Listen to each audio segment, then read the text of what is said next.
L'idée, c'est vraiment de réfléchir et d'agir sur toutes les thématiques voilà, qui nous préparent à demain. Donc, on a un groupe jardin, on est une dizaine de familles à partager en fait, des cultures sur le jardin, culture, récolte et tout le travail inhérent à la terre. On se réapproprie un petit peu des savoir-faire aussi ensemble. Et puis, on a un groupe énergie aussi donc, qui intervient pour réfléchir à comment on peut consommer moins d'énergie et puis également comment on peut mener un projet solaire citoyen. On a fêté l'année dernière voilà, les 40 ans de la lutte contre le projet de centrale, les 40 ans de la main verte.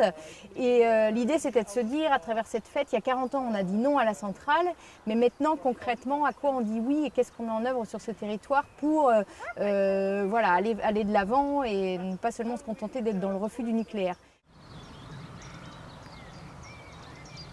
Les mouvements en transition, ils ne sont pas que à Erdeven. Ils sont peut-être petits, mais le mouvement en transition, il est mondial.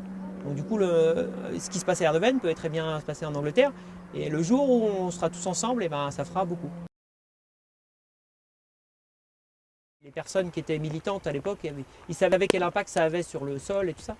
Et je pense qu'ils avaient dit, voilà, il faut tout de suite passer au solaire thermique. Ils ont réussi l'étape 1, entre guillemets. L'étape 2, c'était de relancer dans l'autre sens. Mais je pense que ce n'était pas forcément la bonne époque. Enfin, je pense que c'était difficile à l'époque. C'est encore difficile aujourd'hui.